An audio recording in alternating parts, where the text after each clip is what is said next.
Hello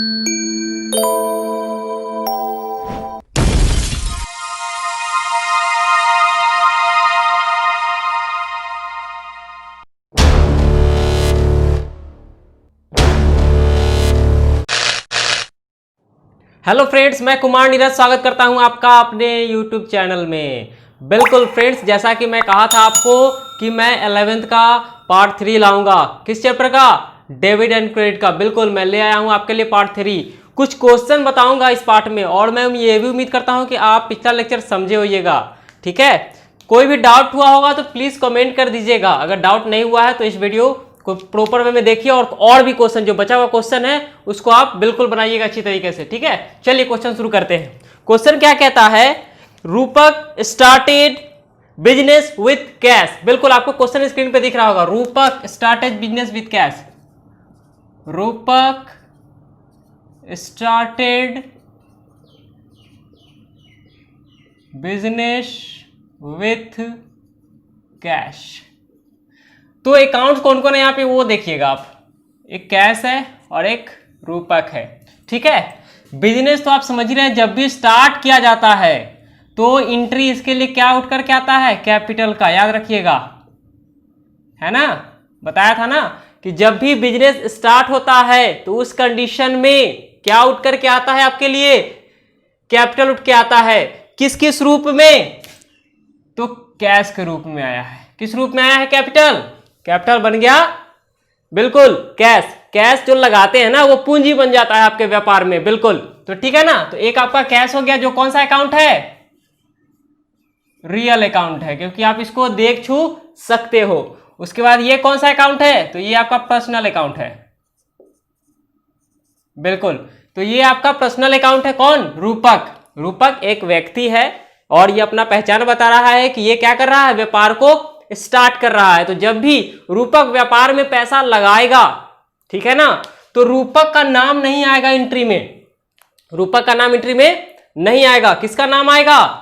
तो आपको cash का नाम आएगा। और किसका? कैपिटल का। ठीक है, तो कैश कहां और कैपिटल कहां होगा? तो जाहिर सी बात है, आप कैश लगाते हो, कैश लगाते हो यानी कि कैपिटल लगाते हो, रहता क्या है? कैश रहता है। ठीक है ना, तो ये कहां होगा? तो कैश आपका डेबिट हो जाएगा। इस कंडीशन में आपको पहले बताया, ये फिक्स है, कैश अकाउंट डेबिट होगा। ठीक है ना, तो कैपिटल कहां होगा? तो कैपिटल आपका क्रेडिट होगा। ठीक है ना, तो कैपिटल को लिखिएगा क्रेडिट।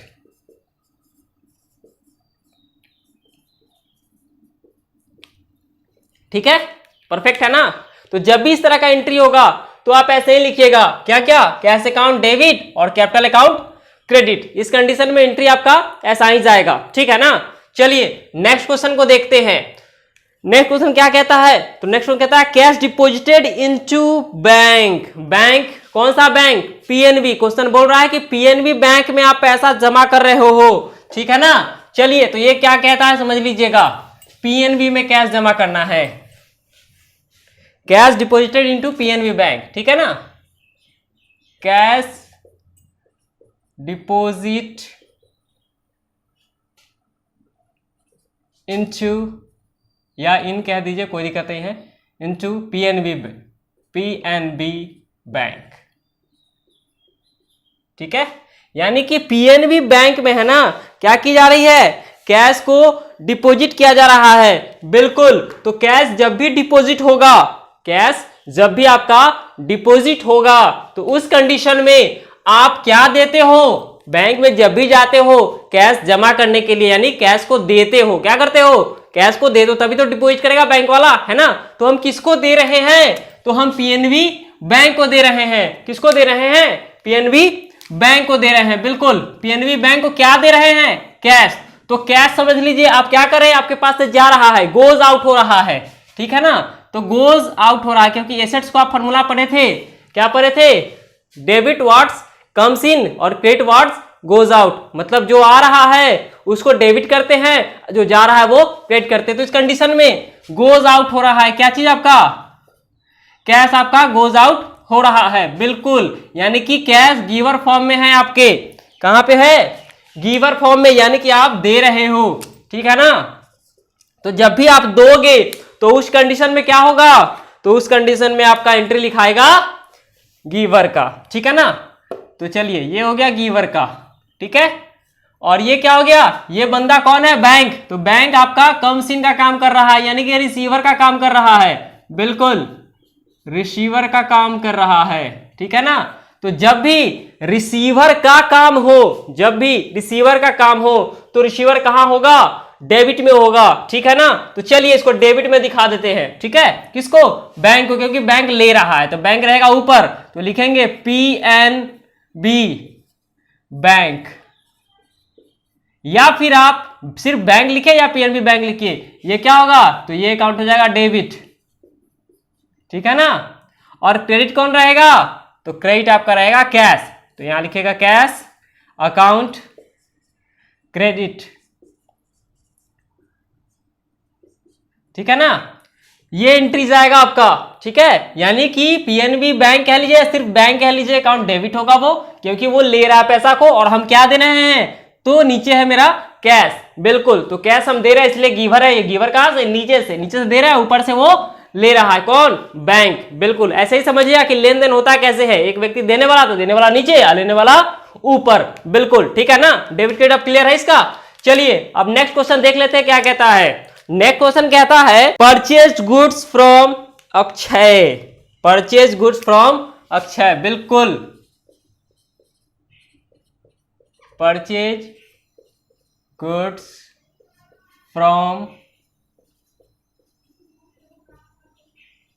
अक्षय, यानी कि अक्षय से क्या किया जा रहा है, तो अक्षय से सामान खरीदा जा रहा है।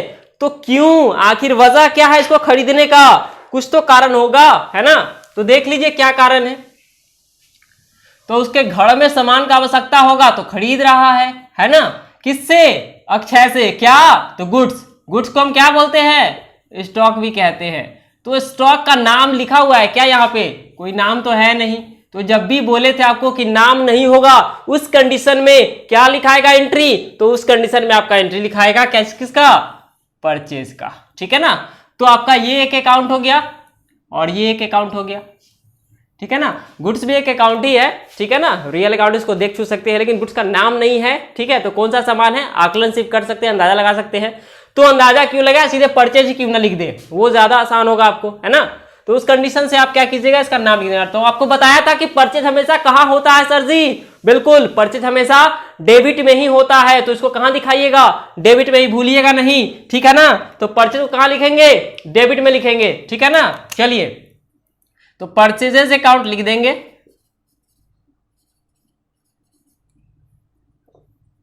परचेजेस अकाउंट डेबिट, और कौन बच गया, तो अक्षय, अक्षय क्या कर रहा है, देने का काम कर रहा है, तो अक्षय का अकाउंट क्रेडिट हो जाएगा,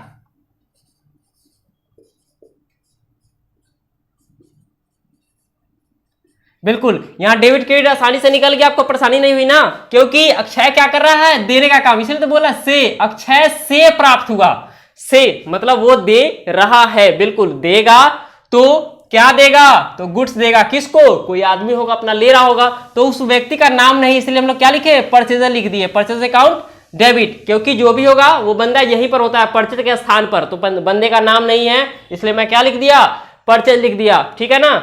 तो दो व्यक्ति का नाम तो आएगा नहीं कभी भी, एक सामान होगा एक व्यक्ति होगा। चाहे ये हो सकता है कि दोनों जगह रियल अकाउंट का ही चर्चा हो, यानी कि एक गुड्स हो और एक कैश हो, बिल्कुल, ठीक है ना। तो इस कंडीशन में परचेज कहां गया, ऊपर। अगर यहीं पे कोई प्रोडक्ट होता, जैसे पेन होता, तो पेन का नाम आ जाता, लेकिन पेन नहीं था, तो इस कंडीशन में क्या लिखाया, परचेज अकाउंट डेबिट, और अक्षय दे रहा था, गीवर है अक्षय, इस कंडीशन में क्या है, गीवर है, तो गीवर का काम क्या है, देने का, तो वो दे रहा है, तो कहां रहेगा, नीचे रहेगा, बिल्कुल परफेक्ट है ना, समझ में आ रहा है ना। चलिए नेक्स्ट क्वेश्चन में चलते हैं।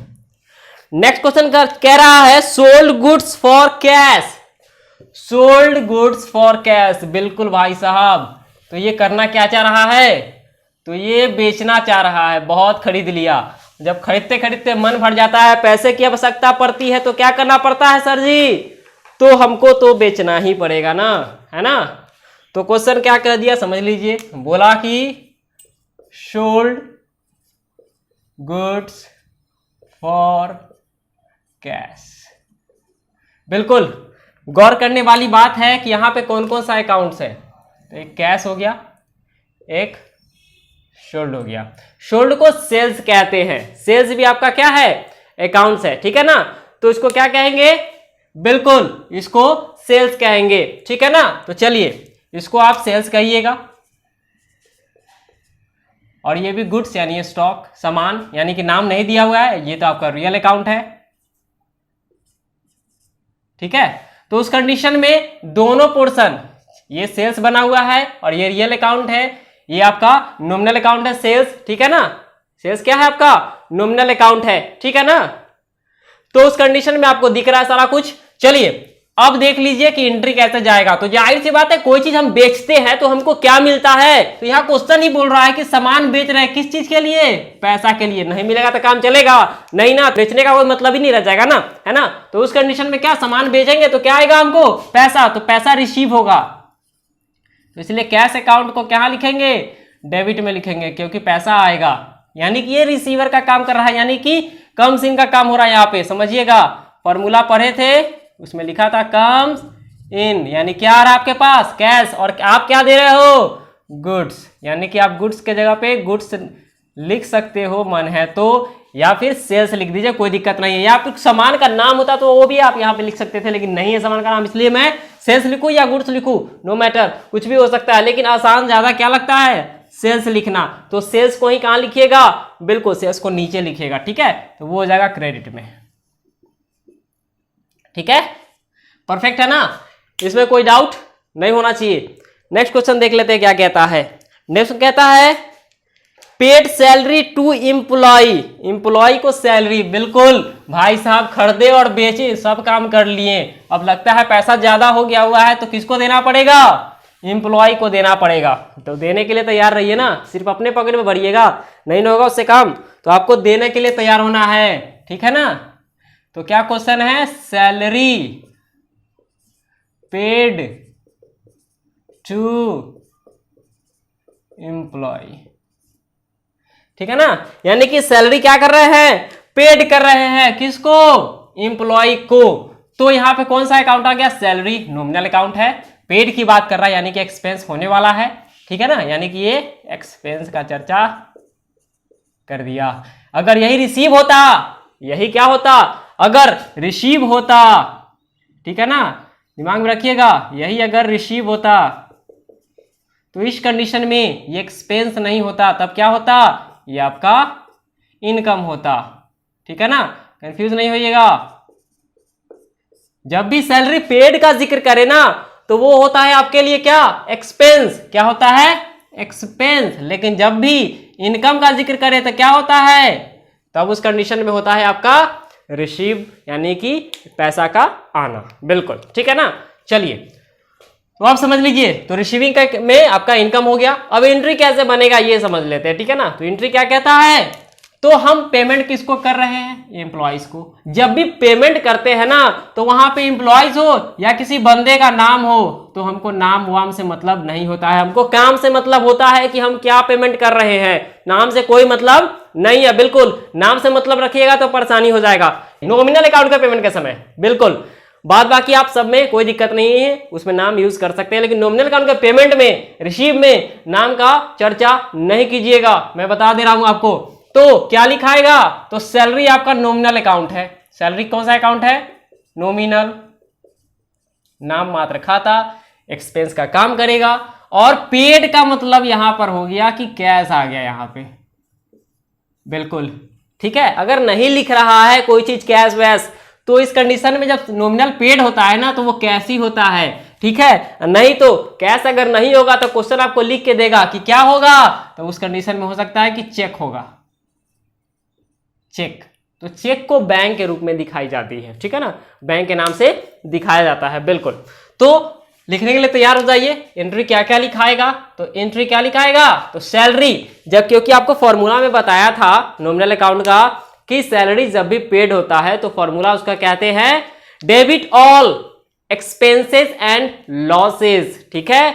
और क्रेडिट कब होता? तो क्रेडिट होता credit all income and gains, जब पैसा बढ़ता, प्रॉफिट होता, तो उस कंडीशन में इस तरह का नॉमिनल अकाउंट नीचे लिखाता है। लेकिन लॉस होता है, एक्सपेंस होता है, तो इस तरह का नाम ऊपर लिखा था, यानी कि डेबिट पोर्शन में। बिल्कुल ठीक है ना। चलिए तो एंट्री लिख देते हैं। तो यहाँ पे पेमेंट का काम हुआ तो ये नाम कहाँ जाएगा, ऊपर, यानी सैलरी अकाउंट कहाँ लिखेंगे हम, ऊपर लिखेंगे। ठीक है ना। तो लिख देते हैं सैलरी अकाउंट ऊपर, सैलरी अकाउंट डेबिट। बिल्कुल। और नीचे कौन होगा, तो आप क्या दे रहे हो, तो आप दे रहे हो कैश। ठीक है ना, कैश अकाउंट क्रेडिट। बिल्कुल परफेक्ट है ना, क्योंकि आपने दिया सैलरी और क्या था, देने वाला चीज क्या था, तो कैश था, तो कैश के रूप में दे दिए। लेकिन अगर चेक होता तो यहां क्या लिखते, तो यहां हम चेक से रिप्लेस कर सकते थे। बिल्कुल, अगर होता तब। ठीक है ना। या अगर बैंक से पेमेंट होता तो बैंक भी लिख सकते थे, कोई दिक्कत नहीं है। नॉमिनल का यही है, लेकिन यही नॉमिनल जब रिसीव हो जाए तो एंट्री पलट जाएगा, यानी कि सैलरी नीचे आ जाएगा, ये जो नाम है ये कहां चला जाएगा, ऊपर। यानी कि जो डेबिट था वो क्रेडिट हो जाएगा, जो क्रेडिट था वो डेबिट हो जाएगा। बिल्कुल आसान है रिसीविंग के समय, लेकिन पेमेंट के समय ऐसे ही रहेगा एंट्री। ठीक है ना, सिर्फ उल्टा कर देना है। जैसे सेल और परचेज का होता है कि परचेज हमेशा ऊपर होता है और सेल हमेशा नीचे होता है। ठीक है ना। बिल्कुल, उसका फिक्स्ड है कि जब भी सामान बेचेंगे तो सेल अकाउंट नीचे ही लिखाएगा, यानी क्रेडिट में लिखाएगा, परचेज का लिखाएगा डेबिट में। उसी तरह ये भी है कि सैलरी जब भी पेड होगा तो नेम ऊपर होगा उसका, यानी डेबिट में होगा। ठीक है। लेकिन रिसीव होगा तो सैलरी का नाम नीचे होगा और जो रूप होगा कैश या जो बैंक हो वो डेबिट में लिखाएगा। ठीक है ना। चलिए नेक्स्ट क्वेश्चन क्या कहता है समझ लीजिए, परचेज्ड फर्नीचर। बिल्कुल, उसको भी देख लेते हैं। मजा आ रहा होगा उम्मीद करते हैं। अगर डाउट हो रहा होगा तो प्लीज कमेंट कीजिएगा, हर एक पार्ट पे कमेंट कीजिए, कोई दिक्कत नहीं है। टॉपिक वाइज कमेंट कीजिए आप, बिल्कुल कमेंट में जाकर के लिख सकते हैं, कोई परेशानी नहीं होगी आपको। परचेज्ड गुड्स यानी फर्नीचर, सॉरी फर्नीचर। ठीक है ना, यानी कि फर्नीचर खरीदी जा रही है। इससे पहले आपको क्वेश्चन बार बार क्या लिख रहा था, गुड्स, यानी कि सामान का नाम नहीं दे रहा था, लेकिन इस बार क्या किया है, सामान का नाम दे दिया है। तो सामान का नाम दे दिया तो आपके लिए क्या हो गया, और आसान हो गया एंट्री, कोई दिक्कत नहीं है। मैं अब सेल परचेज ना लिखूंगा, क्या लिख दूंगा, सामान का नाम ही लिख दूंगा, वही काफी होगा इसके लिए। तो तैयार हो जाइए सेल का नाम लिखने के लिए, यानी कि सॉरी परचेज का नाम लिखने के लिए। तो परचेज का नाम कहां लिखाएगा, तो परचेज का नाम जब भी सामान खरीदते हैं तो परचेज कहां लिखते हैं, ऊपर। लेकिन मैं कहा हूं कि परचेज का नाम तभी लिखाएगा जब सामान का नाम नहीं दिया होगा। तो यहां पे क्या हुआ है, सामान का नाम दिया हुआ है तो फर्नीचर ऊपर लिखाएगा, फर्नीचर अकाउंट डेबिट। बिल्कुल, इस कंडीशन में क्या होगा, फर्नीचर आपका ऊपर लिखाएगा, तो ये नाम नहीं लिखाएगा। क्या लिखाएगा, बिल्कुल सिर्फ फर्नीचर अकाउंट डेबिट। और सामान जब हम खरीदे हैं तो कुछ ना कुछ तो दिए होंगे, तो उस कंडीशन में हम कैश देते हैं। जब भी सामान खरीदते हैं तो क्या देते हैं, कैश देते हैं। तो कैश कहां लिखाएगा, नीचे, तो उसको लिख दीजिएगा कैश अकाउंट क्रेडिट। बिल्कुल परफेक्ट है ना, बहुत आसान था ना ये क्वेश्चन। ठीक है ना। तो इस कंडीशन में ऐसा जब भी होगा तो आप सामान का नाम, जैसे बोला कि फर्नीचर परचेज किए हैं तो फर्नीचर ऊपर आएगा, और कैश कहां, क्योंकि आप जब भी खरीदोगे तो पैसा देना पड़ेगा आपको। ठीक है ना। चलिए ये आपको समझ में आ गया होगा। इसी तरह से आगे भी क्वेश्चन आपका बनेगा। उम्मीद करता हूं कि ये वीडियो आपको अच्छा लगा होगा। अगर अच्छा लगा है तो प्लीज कमेंट करना भूलिएगा नहीं कि अच्छा लगा है आपको। ठीक है, और लाइक कर दीजिए वीडियो को, चैनल को सब्सक्राइब करना नहीं भूलिएगा, क्योंकि नेक्स्ट वीडियो आपके सब्सक्राइब करने पे ही पता चलता है नोटिफिकेशन में, क्योंकि नहीं कीजिएगा तो पता नहीं चलेगा। और नेक्स्ट वीडियो का इंतजार कीजिए, मिलते हैं नेक्स्ट वीडियो में। जय हिंद।